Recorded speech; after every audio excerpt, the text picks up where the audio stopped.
ഇനി എക്സ്പ്ലെയിൻ ചെയ്യേണ്ടി പോകുന്നത് കൈജു നമ്പർ 8 എന്ന് പറഞ്ഞ ജാപ്പനീസ് ആനിമി TV സീരീസിന്റെ സീസൺ 2 അതിലെ 7ാമത്തെ എപ്പിസോഡാണ്. ഇതിലോട്ട് പോകുന്നതിന് മുന്നേ നിങ്ങൾ വീഡിയോയ്ക്ക് ഹൈപ്പ് ചെയ്തിട്ടില്ല, പോയി ഹൈപ്പ് ചെയ്യുക. അതുപോലെ തന്നെ വീഡിയോയ്ക്ക് ലൈക്ക് തന്നേക്കുക, എല്ലാവരും കമൻറ്റ് ചെയ്യാനും ശ്രമിക്കുക. സോ ഞാൻ പറഞ്ഞു നശിപ്പിക്കുന്നില്ല, നമുക്ക് നേരെ എക്സ്പ്ലനേഷനിലേക്ക് പോകാം. തുടക്കം തന്നെ ഒരു ഫ്ലാഷ് ബാക്കാണ് കാണിക്കുന്നത്. ആർക്കും നമ്മുടെ യൂറോവിനെ തൊടാൻ വേണ്ടി സാധിക്കത്തില്ല, എപ്പോഴും ടോപ്പായിട്ട് തന്നെയാണുള്ളത്. ആർക്കിനാണെങ്കിലും എന്ത് കാര്യത്തിനാണെങ്കിലും നമ്മുടെ ഇഹറുവിനെ പൊട്ടിക്കാൻ ആരെയും കൊണ്ട് സാധിക്കത്തില്ല. ഇവനാണെങ്കിൽ ഒരുപാട് കഷ്ടപ്പെട്ട് ട്രെയിനിങ് ചെയ്തുകൊണ്ടിരിക്കുകയാണ്.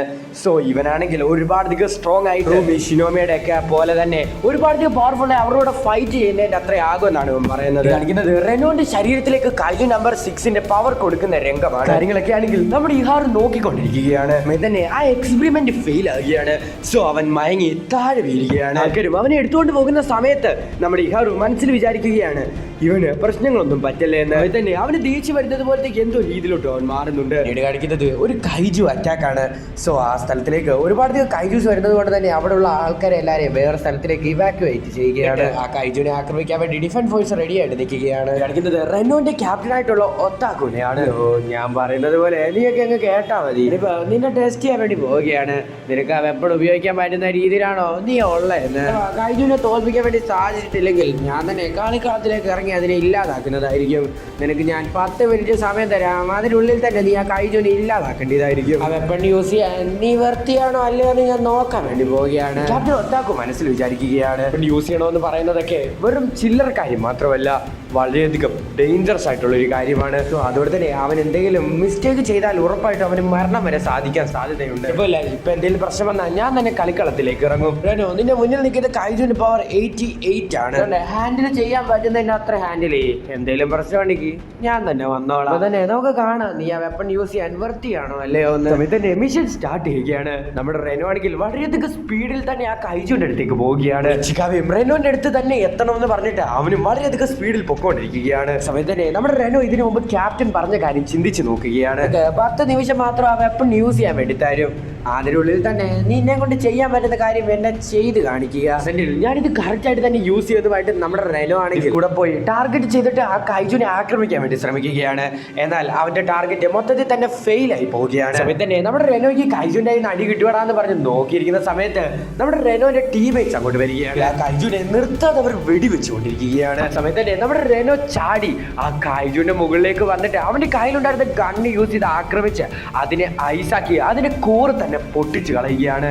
നമ്മുടെ യൂറോനെ വിശ്വസിക്കാൻ വേണ്ടി സാധിക്കുന്നില്ല. സോ നമ്മുടെ ഇച്ചികാവ ഇത്ര നേരം ശ്രമിക്കാത്ത കാര്യം അവൻ ഒറ്റ നിമിഷത്തിൽ തന്നെ ചെയ്ത ഒരു ബാഡ് ഡിസിഷൻ തന്നെയാണ് ഡിഫൻസ് ഫോഴ്സിൽ ജോയിൻ ചെയ്യാവുന്നതുള്ളത്. വളരെയധികം സ്മാർട്ട് ആയിട്ടുള്ള ഒരാളായിരുന്നു, എന്നെ തോൽപ്പിക്കാൻ വേറെ ആരുമില്ലായിരുന്നു. പക്ഷെ ഡിഫൻസ് ഫോഴ്സിൽ ജോയിൻ ചെയ്ത സമയത്ത് അത് മൊത്തത്തിൽ തന്നെ ചേഞ്ച് ആയി പോയി. താനാണ് ഡിഫൻസ് ഫോഴ്സിലെ തന്നെ ഏറ്റവും വീക്കസ്റ്റ് ആയിട്ടുള്ള ആളെന്നാണ് ഇപ്പം നമ്മുടെ യൂറോന് തോന്നുന്നത്. എനിക്കിപ്പം ചെയ്യാൻ വേണ്ടി ഇവിടെ ഒന്നുമില്ല.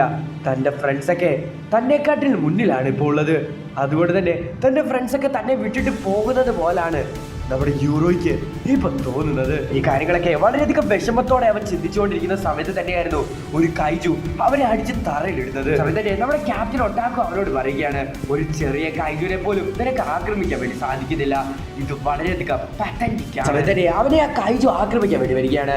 സോ അവൻ മരിച്ചടാ എന്ന് പറഞ്ഞ് നോക്കിയിരിക്കുന്ന സമയത്തായിരുന്നു നമ്മുടെ റെനോ അങ്ങോട്ട് വന്നിട്ട് ആ കൈജുവിനെ ഐസാക്കിയിട്ട് ആ കൈജുവിന്റെ കോർ നോക്കി വെച്ച് പൊട്ടിക്കുന്നത്. കൈജു ആണെങ്കിൽ അവിടെ വെച്ച് തന്നെ മൊത്തത്തിൽ ഇല്ലാതായി പോവുകയാണ്. ബോയ്സ് ആയിട്ടുള്ള കൈജു ഇപ്പോഴും അവിടെ തന്നെയുണ്ട്.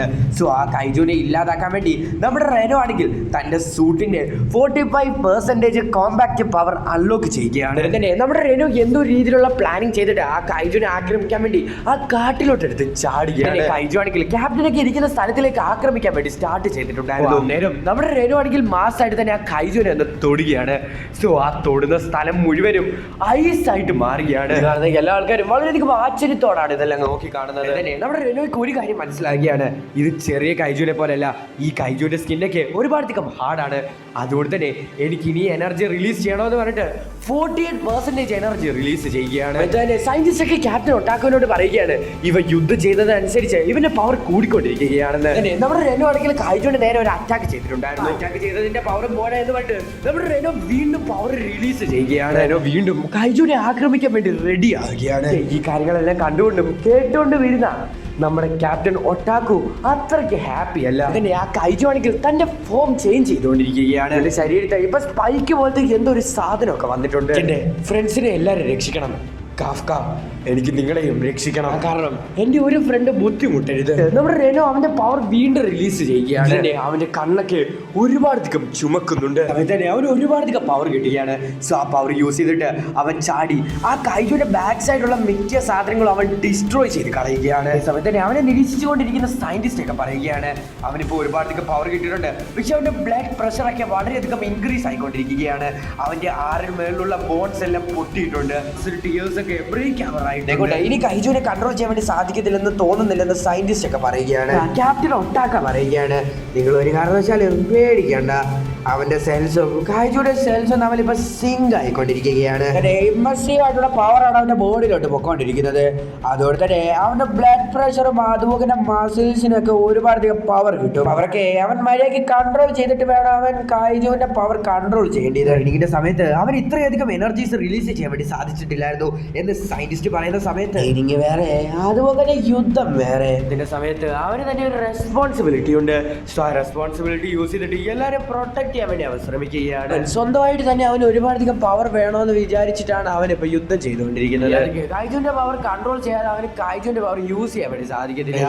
കൈജുവിന്റെ പവർ കൺട്രോൾ ചെയ്യാൻ വേണ്ടി സാധിച്ചിട്ടില്ലായിരുന്നെങ്കിൽ ഞാനിപ്പോ പവർഫുൾ ആയിരുന്നേനെ. ഈ ചിന്തിച്ചു കൂട്ടുന്നത് ഞാനൊരു വൃത്തികെട്ടവനാണ്, എനിക്കിനിയും പവർഫുൾ ആകണം എന്ന് നമ്മുടെ ഇച്ചിക ചിന്തിക്കുകയാണ്. എൻ്റെ ബോഡിക്ക് എന്തോ ഈ പറ്റുന്നത്, എനിക്ക് ഇനി പവർ വേണം, എനിക്ക് പവർ വേണം. നമ്മുടെ റെനോയ്ക്ക് തൻ്റെ തോട്ട്സ് ഒന്നും കൺട്രോൾ ചെയ്യാൻ വേണ്ടി സാധിക്കുന്നില്ല. തനിക്ക് ഇനി പവർ വേണം, തനിക്ക് ഇനി പവർ വേണം എന്ന് പറഞ്ഞുകൊണ്ടിരിക്കുകയാണ്. സമയത്തന്നെ നമ്മുടെ റെനോ ആകാശത്ത് നിന്ന് താഴേക്ക് വീഴുകയാണ്. മീറ്ററിൽ നിന്ന് ദൂരെയാണ് റെനോ വീണിരിക്കുന്നത്. സോ അതുകൊണ്ട് തന്നെ സോൾജേഴ്സിന് ഇനി അവരെ പോയി ഹെൽപ്പ് ചെയ്യാൻ വേണ്ടി സാധിക്കത്തില്ല. സമയത്ത് തന്നെ ക്യാപ്റ്റൻ ഒട്ടാക്കു എല്ലാ കാര്യങ്ങളും നീ ചെയ്യണമെന്ന് വിചാരിക്കുകയാണോ? കൈജുനെ അവൻ നല്ല രീതിയിൽ തന്നെ ആക്രമിച്ചിട്ടുണ്ട്. അത് റീജനറേറ്റ് ചെയ്യുന്നതിന് മുമ്പ് തന്നെ ആ കൈജുനെ നല്ല രീതിയിൽ തന്നെ ആക്രമിച്ചിട്ടാണ് റെനോ ഇട്ടിരിക്കുന്നത്. ഞാൻ നിങ്ങളോട് നേരത്തെ പറഞ്ഞതുപോലെ തന്നെ നമ്മുടെ റെനോന്റെ ബോഡിയിലെ ബോണൊക്കെ ഇപ്പം ബ്രേക്ക് ആയിട്ടിരിക്കുകയാണ്. മസിൽ ടിയേഴ്സ് അത് മാത്രമല്ല അവന്റെ കണ്ണിൽ നിന്ന് ഇപ്പൊ ബ്ലീഡിങ് ആയിക്കൊണ്ടിരിക്കുകയാണ്. അല്ല അവന്റെ കാലിപ്പം മുഴുവനായിട്ട് തന്നെ ഫ്രാക്ചർ ആയിട്ടിരിക്കുകയാണ്. അവനിനി ഒന്നും ചെയ്യാൻ വേണ്ടി സാധിക്കത്തില്ല എന്ന് നമ്മുടെ ക്യാപ്റ്റൻ ഒട്ടാക്ക പറയുകയാണ്. തന്നെ എനിക്കിനി പവർ വേണം, ഞാൻ വളരെയധികം വീക്ക് ആണെന്ന് പറഞ്ഞുകൊണ്ട് നമ്മുടെ റെനോ കരഞ്ഞുകൊണ്ടിരിക്കുകയാണ്. ഐസൊക്കെ പൊളിച്ചുകൊണ്ട് നമ്മുടെ ഇച്ചിക്കാവ അതിന്റെ അകത്തിലേക്ക് കയറുകയാണ്. അതിലേക്കൊന്നും പോകരുത് ക്യാപ്റ്റൻ പറയുന്നുണ്ടെങ്കിലും അതൊന്നും കേൾക്കാതെ നമ്മുടെ ഇച്ചിക്കാവ അതുവഴി പൊക്കോണ്ടിരിക്കുകയാണ്. എങ്ങനെയാണ് ഇതിന്റെ അതിലേക്ക് കയറാൻ വേണ്ടി സാധിച്ചത്? ഇവന്റെ പവർ എത്രയാണെന്ന് നമ്മുടെ സയന്റിസ്റ്റ് ചോദിക്കുന്ന സമയത്ത് 24% എന്ന് പറയുന്നു. പെർസെന്റേജിൽ ഇത്രയധികം പവറോ ഇവരെ കൊണ്ട് എങ്ങനെയാണ് ഇത് സാധിക്കുന്നത്? എന്ന് പറയുന്നത് വളരെയധികം ഹാർഡ് വർക്ക് ചെയ്യുന്ന ഒരാളാണ്. തന്റെ ഫ്രണ്ട്സിന് വേണ്ടി ഏതൊരു അറ്റം വരെ പോകുന്ന ഒരാൾ. ഇതിനെ ഇച്ചിക്കാവ ഓടി വന്നിട്ട് അലച്ചുകൊണ്ട് റെനോനോട് പറയുകയാണ് നിന്നെ കൊണ്ട് സാധിക്കും, നിന്നെ കൊണ്ട് ആ കൈജുനെ ഡിഫീറ്റ് ചെയ്യാൻ വേണ്ടി സാധിക്കും. സമയത്ത് നമ്മുടെ റെനോ ബോധമില്ലാതെ കിടക്കുകയായിരുന്നു. തന്നെ കൺട്രോൾ ചെയ്യാൻ വേണ്ടി സാധിക്കാതെ സമയത്ത് തന്നെ അവന്റെ മൈൻഡിൽ നിന്നെ കൊണ്ട് ചെയ്യാൻ വേണ്ടി സാധിക്കുമെന്ന് നമ്മുടെ ഇച്ചിക്കാവ വരികയാണ്. നമ്മുടെ റെനോയ്ക്ക് ബോധം വരുന്നത് ഇവിടെ എന്താണ് പ്രശ്നം സംഭവിച്ചേ എന്ന് നമ്മുടെ ഇച്ചികാവനോട് ചോദിക്കുന്ന സമയത്ത് അവൻ പറഞ്ഞു കൊടുക്കുകയാണ്. ടീമേറ്റ്സ് ഒക്കെ ഇപ്പൊ കൈജുനെ ഡിസ്ട്രാക്ട് ചെയ്തുകൊണ്ടിരിക്കുകയാണ്. വെപ്പൺ യൂസ് ചെയ്ത് അറ്റാക്ക് ചെയ്യാൻ വേണ്ടിയുള്ള സ്ഥലത്തിലേക്ക് ഞാൻ നിന്നെ കൊണ്ടുപോകാം. സ്ഥലത്ത് നിന്ന് നീ ആ കൈജുനെ ആക്രമിക്കുക, നിനക്ക് വളരെയധികം ഡേഞ്ചറസ് ആയിരിക്കും എന്ന് നമ്മുടെ റെനോ പറയുന്ന സമയത്ത് എന്നെ കുറിച്ച് നീ ആലോചിക്കാതെ കാര്യങ്ങളും നീ സ്വന്തമായിട്ട് ചെയ്യാൻ വേണ്ടി ശ്രമിക്കാതെ കുറച്ചു നേരം അടച്ചിട്ട് ഞങ്ങളെയൊക്കെ ട്രസ്റ്റ് ചെയ്യാൻ വേണ്ടി ഒന്ന് ശ്രമിക്കുക. പേടിച്ചാലും വിഷമം വന്ന് നിന്നാലും അതിൽ നിന്നൊക്കെ കരകയറ്റി വിടുന്നത് നീയാണ്. റൈറ്റ്, ഞാൻ നിന്നെ ഉറപ്പായിട്ടും ട്രസ്റ്റ് ചെയ്യുന്നു. റെനോ വളരെയധികം വിഷമത്തോട് പറയുകയാണ്. ഓൾ റൈറ്റ്, അപ്പം നമ്മുടെ മിഷൻ തുടങ്ങാം എന്ന് പറഞ്ഞിട്ട് അവർ രണ്ടുപേരും വീണ്ടും ഫൈറ്റ് ചെയ്യാൻ വേണ്ടി പോവുകയാണ്. അവിടെ വെച്ച് ഈ എപ്പിസോഡ് അവസാനിക്കുകയാണ്. എനിക്ക് തോന്നിയത് പോലെയാണോ നിങ്ങൾക്ക് തോന്നിയത് എനിക്കറിയത്തില്ല. സാധാരണ എപ്പിസോഡ് പോയി ഈ എപ്പിസോഡ് അത്രയ്ക്ക് ഇൻട്രസ്റ്റിംഗ് അല്ലായിരുന്നു. ചിലപ്പോൾ എനിക്ക് മാത്രം തോന്നുന്നതായിരിക്കും. നിങ്ങളുടെ തോട്ട്സ് കമന്റ് ചെയ്യുക. ഓറഞ്ച് മുടിയുള്ള ക്യാരക്ടർ ഉണ്ടല്ലോ നമ്മുടെ റെനോന്റെ ഫ്രണ്ട്, നമ്മുടെ ഞാൻ ഇച്ചികാവ എന്ന് പറഞ്ഞുകൊണ്ടിരുന്നത്. സോ ആ ക്യാരക്ടറിന്റെ ശരിക്കുള്ള പേര് ഞാൻ തുടക്കം പറഞ്ഞതാണ്, പക്ഷെ എനിക്ക് ആ പേര് പറയാൻ വേണ്ടി പറ്റുന്നില്ല. എൻ്റെ നാക്കങ്ങ് ഉളുക്കുകയാണ്. സോ അതുകൊണ്ട് തന്നെ ഞാൻ അവനെ ഇച്ചികാവ എന്ന് വിളിക്കുകയാണ്. സോ ശരിക്കും ഇച്ചികാവ എന്ന് പറയുന്നത് റെനോൻ്റെ വേറൊരു പേരാണ്. സോ അത് നിങ്ങൾ നോക്കണ്ട. ഇച്ചികാവ എന്ന് പറയുന്നത് ഓറഞ്ച് മുടിക്കാരൻ കേട്ടോ. മറക്കണ്ട. അടുത്ത ദിവസം അടുത്തൊരു വീഡിയോ ആയിട്ട് വരുന്നവരേക്കും ബൈ.